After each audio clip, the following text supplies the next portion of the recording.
Hoje você vai aprender, hoje eu respondo as perguntas do vídeo anterior. E se você quer que eu responda a sua pergunta, comente aqui embaixo no campo dos comentários ou procure o vídeo mais recente do canal, tá bom? Não esqueça de se inscrever, ativar as notificações e deixar o seu like, a semeadura do canal. E se quiser remover as amarras do sistema, entender o que é empreendedorismo e não ser gado, tá? Você conta com o meu suporte pessoal, tem 50% de desconto e eu ensino para você até onde vai a toca do coelho.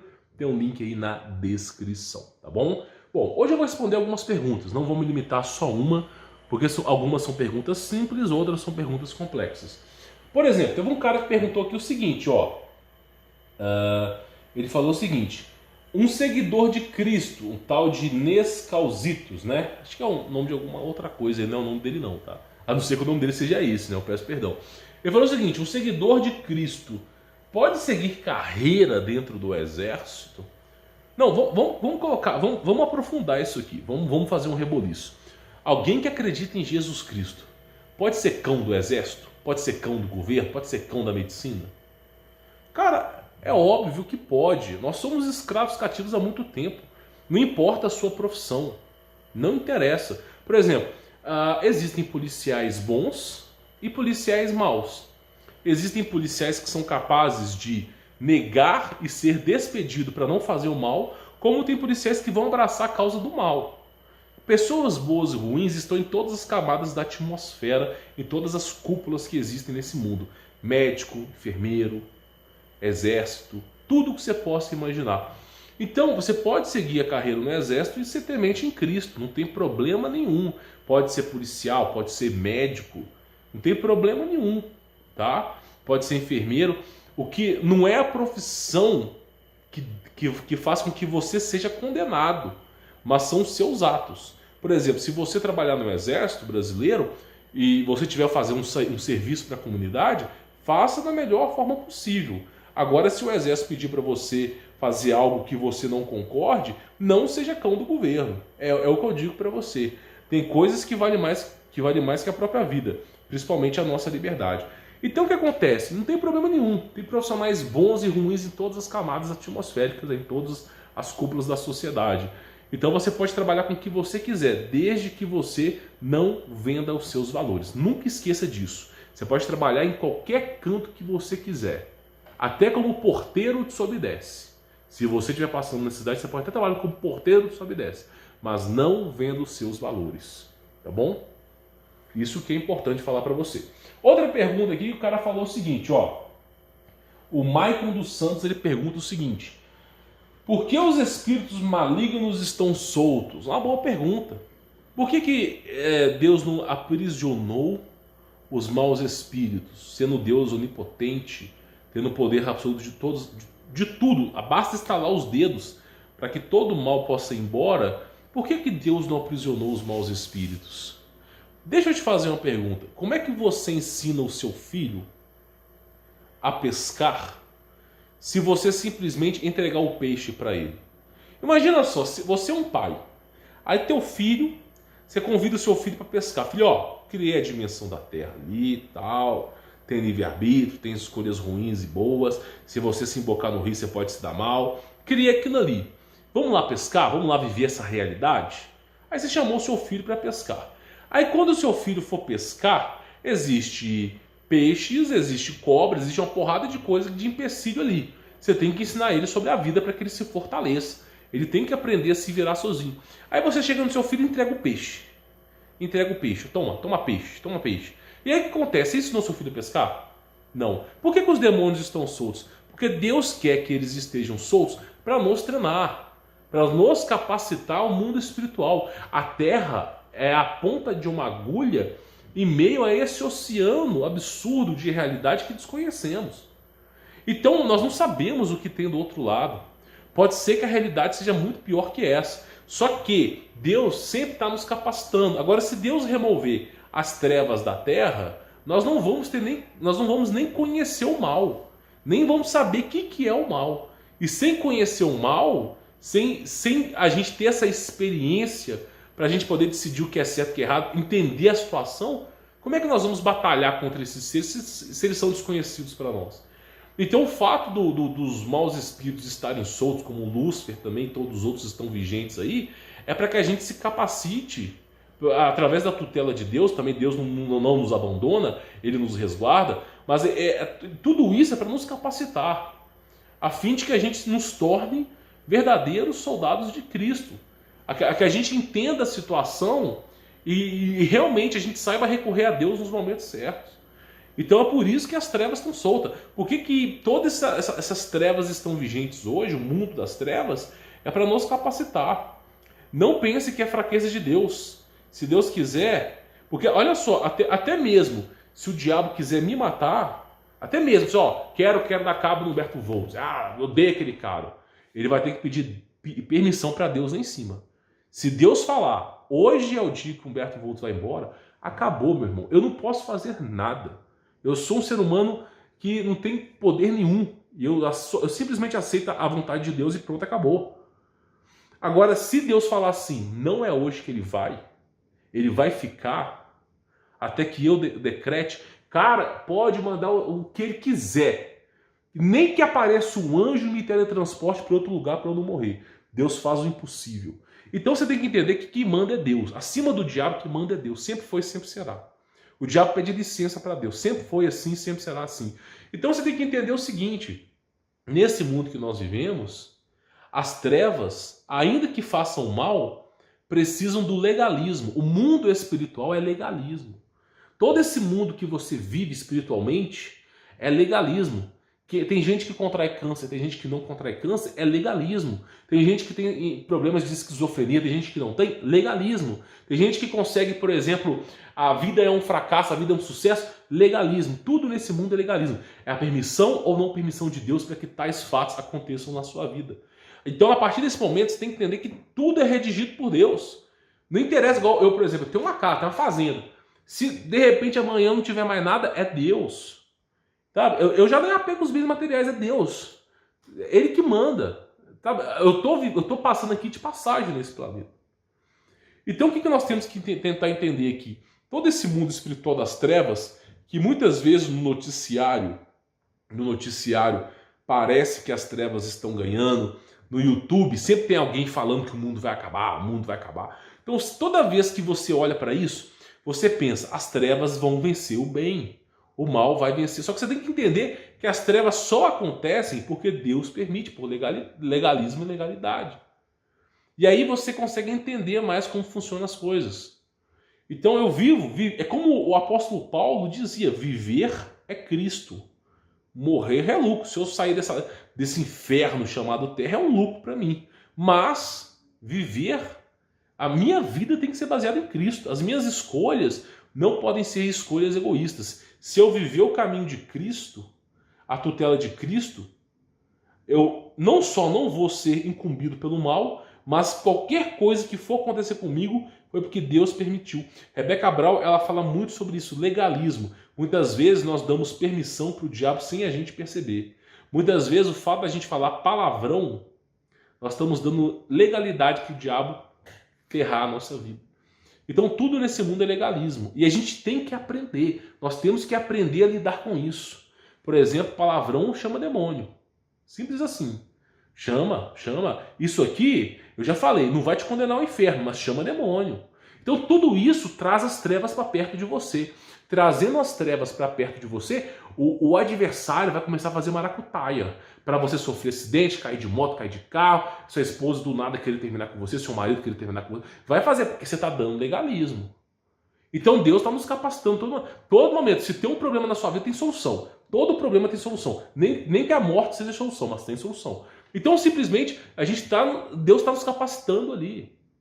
Está entendendo? Nós temos que entender essa capacitação de Deus. Então as trevas estão na terra porque Deus permitiu. E Deus deixou esse campo de batalha para que nós, seres humanos, pudéssemos nos fortalecer. A gente tem que nos preparar, porque a terra é o ponto, é uma fagulha, é uma centelha, um pedaço de agulha no meio desse universo. Nós não sabemos o que nós vamos enfrentar do outro lado. Mas se existe um ensaio chamado Terra com o maligno aqui, é para que a gente possa aprender alguma coisa. Então, assim, Deus é perfeito em absoluto. Se Ele está nos treinando aqui, é para que a gente possa entender mais a fundo no futuro o que Ele quer de nós. Tá entendendo? Então isso é por isso que as trevas existem, tá? Então assim, espero ter respondido a sua pergunta. Tem um outro rapaz que perguntou aqui, mas eu vou fazer um vídeo específico sobre isso, tá? Ele perguntou o seguinte, o tal de Perim, tá? Perim Bottles. Ele falou o seguinte, e o batismo? Fala sobre isso, irmão. Nunca fui batizado em nenhuma religião. Cara, o verdadeiro batismo é no fogo, não é na água, tá? O batismo na água você perde a salvação, no fogo você não perde. O que é o batismo no fogo? Você vai botar fogo em si mesmo? Não, lógico que não. O batismo no fogo é o Espírito Santo. O que é o batismo? Batizado. O que é o batizado? É um decreto que você aceitou Jesus Cristo, um decreto público. Isso é o verdadeiro batismo. Por exemplo, teve casos na Bíblia que não tinha nem água, os caras usaram cuspe. Sem brincadeira. Teve casos na Bíblia, por exemplo, que eles batizaram no seco, teve casos na Bíblia que eles batizaram no rio, mas é uma prova que você ama Cristo, uma prova pública. Você tem que assumir que você ama Cristo, que você está com Cristo, que Ele é o seu Senhor. E se você declara essa fé, declarando essa fé, você se torna batizado. O verdadeiro batismo ele é espiritual, ele é quando você se torna cristão, quando você aceitar Jesus Cristo na sua vida. Eu aceito Jesus Cristo na minha vida, Ele é o meu Senhor e não há outro no seu lugar. Quando você aceitar Ele, verdadeiramente batizado você está. Já não perde mais a tua salvação, a não ser que você desista de Cristo. Então esse é o verdadeiro batismo, ele é espiritual. Agora, eu fui batizado nas águas, vou por causa disso. Não, cara, você pode batizar na igreja. Quer fazer um batismo nas águas? Faça. Não tem problema nenhum. É uma prova social que você ama Cristo. Quer fazer o batismo, por exemplo, numa piscina? Pode fazer, é uma prova social que você ama Cristo. Mas o verdadeiro batismo sempre foi e sempre será a aceitação de Jesus Cristo na sua vida. Por exemplo, eu não me lembro o nome dele, tá? Se é Tomás, não me lembro. Mas quando Cristo foi crucificado, tinha dois ladrões rente a ele, um na esquerda e um na direita. Não me falha a memória, Gestas estava de um lado e eu acho que Tomás, o outro nome do que foi crucificado, estava à esquerda ali. E aí, praticamente o seguinte, tá? Gestas falou, se você é Deus, saia da cruz, né? Salve-se a si mesmo para que viemos adorá-lo. Só que Jesus Cristo não queria impor, né, que ele é o próprio Deus, ele tem um livre-arbítrio, ele queria que se voltasse os corações, não é na tirania, como as trevas faz. E aí, simplesmente, o outro lá que foi bandido a vida inteira, chegou para Cristo e falou assim, falou com Gestas, você não teme a Deus? Você não tem o temor? Nosso sofrimento é justo, mas ele não fez nada para que viesse a ser condenado. Aí, naquele último suspiro, ele falou, lembre-se de mim, Jesus, quando você voltar como rei. E Cristo mesmo disse, hoje mesmo estarás comigo no paraíso. Ele foi batizado? Aquele cara que era o ladrão, vamos lá, ele conseguiu fazer obra de caridade? Deu tempo dele fazer obra de caridade? Deu tempo? Não. Deu tempo, por exemplo, para ele ser batizado nas águas? Também não. Deu tempo para ele pedir perdão por todos os pecados? Deus, quando eu era criança eu chutei a cadeira da minha avó caiu. Deu tempo para ele pedir perdão por todos os pecados? Também não. A única coisa que deu tempo para ele, a única coisa, foi aceitar Jesus Cristo na sua vida. Foi a única coisa que deu tempo para ele. Lembre-se de mim, Jesus Cristo, quando você voltar como rei. E Cristo mesmo diz, hoje mesmo estará comigo no paraíso. Mas isso, Humberto, é porque era poético, é porque ele estava na cruz. Então Deus não é perfeito. Porque se Deus tratar um de um jeito e tratar outro de outro jeito, então simplesmente ele não está sendo justo. E Deus é justo, perfeito. E você pode perceber que Cristo mesmo disse, aquele que morrer em meu nome, mesmo que morto, viverá. Mesmo que a carne pare, ele continuará vivo. Porque a vida é Cristo. Então, essa afirmação que a vida é Cristo, que aquele que mesmo morto viverá, condiz exatamente com a crucificação lá daquele cara, que lembrou que Cristo mesmo disse, hoje mesmo será comigo no paraíso. Então, assim, o verdadeiro batismo é aceitar Jesus. O verdadeiro logos operandi, se você quer ser salvo, aceita Jesus na sua vida. Depois que você aceitar Jesus, você tenta ser uma pessoa melhor. Entendeu? Primeiro, você não sabe o tanto que você é mal. Eu particularmente falando para você, eu sou uma pessoa má. Eu sou uma pessoa má. Eu não vou dizer para você que eu sou uma pessoa boa, porque eu não sou. Sou uma pessoa má. Você me assiste no YouTube e você acha que eu sou uma pessoa boa? Eu não sou, não. Talvez você nem goste de mim na vida pessoal. Só que eu sou uma pessoa má, mas eu sei que o que me faz ser bom é Cristo. Se o dia que removerem Cristo, eu vou ser o cara das trevas. Então é o Cristo, é a vida em Cristo que me torna quem eu sou. É essa essência de Cristo que cria o que eu sou. Sem Cristo eu não sou nada, eu prefiro morrer. Se um dia que não tiver mais Cristo, pode me tirar a vida, que eu não quero viver o mundo sem Cristo. Simples assim, eu não aceito o mundo sem Cristo. Então o que acontece que eu digo para você? Eu sou um cara mau, mas eu não largo minha bondade em Cristo, porque eu preciso de Cristo para viver. Então não é o batismo nas águas. Eu, por exemplo, fui batizado pelo nome do diabo. Sem brincadeira. Eu não sabia que o nome em hebraico era a maldição e fui batizado. E nem por isso eu vou perder a salvação, porque o nome de Cristo salva. Então não é o batismo, cara. Não é o batismo que fará com que você seja salvo. As águas ali, mergulho. Não é, aquilo ali é uma simbologia. Você está declarando para Deus, é algo bonito. Você pode fazer? Pode. Existe alguma restrição para você não fazer? Não. A Bíblia não te proíbe de ser batizado. Não, pode ficar à vontade. Quer ser batizado? Vai numa igreja evangélica e adventista. Vai em qualquer igreja. Estão batizando? Se você quer ser batizado, vá lá e batize. Não tem problema nenhum. Isso não vai fazer você perder a salvação. Mas lembre-se que a única coisa que você precisa para ser salvo, a primeira do caminho para a salvação, mas é a principal, sem ela você não é salvo, é você reconhecer e aceitar Jesus Cristo na sua vida. Cara, não interessa se você foi batizado ou não. Se você aceitou Jesus Cristo, você é salvo. Não sou eu para te julgar, tá entendendo? Tem muita gente que é má nesse mundo, que é perverso. Tem muita gente aí que é horrível. São pessoas que eu falo assim, as trevas vão... Nem o diabo quer, sem brincadeira. Só que eu não posso julgar essas pessoas. Gostaria? Gostaria. Eu sou um ser imperfeito. Eu gostaria mesmo de ter um Death Note aqui e escrever o nome de um monte de gente. Gostaria, mas eu não posso julgar, eu não sou juiz. Então, se o cara fez a merda que fez e no último segundo ele se arrependeu, eu não posso julgar o cara, porque eu sou um pecador também. E se Cristo quiser salvar, salva. Simples assim, não cabe a mim decidir. Então, tá entendendo? É um amor que eu não consigo entender. Mas ao mesmo tempo que eu não consigo entender, eu aceito esse amor, porque eu sou limitado. Né? Pelo menos sou honesto em dizer que eu sou limitado. Tem um monte de fariseu aqui no YouTube que acha que é dono da verdade, no final não sabe de nada, não sabe nem a hora. Os caras não entendem mais nada aqui da Bíblia. Então a verdade é essa, meu irmão. Quer ser salvo? O verdadeiro batismo é a aceitação de Jesus Cristo na sua vida. Não tem mais nada além disso. Agora, se quiser batizar nas águas, nada te impede. Você não vai morrer por causa disso, você não vai perder a sua salvação por causa disso. É apenas uma declaração física de que você aceitou Jesus Cristo. Não tem problema nenhum, mas o verdadeiro está no coração, que é você decretar que Ele é o seu Senhor. Tá bom? Jesus Cristo é o nosso Senhor para todo sempre, tá? Bom, eu espero ter respondido as suas perguntas, tá? Quem quiser que eu responda as próximas perguntas aí, comenta aqui embaixo aqui as perguntas que você quer que eu responda, não tem problema nenhum, tá? Mas deixe o seu like, semeador do canal, inscreva-se, ative as notificações para receber os vídeos e se quiser remover as amarras do sistema, tem um link aí na descrição, tenho certeza que você vai gostar, tá bom? Então é isso, conto com você no próximo vídeo. Comente aqui embaixo as suas perguntas, tá? Fique na paz.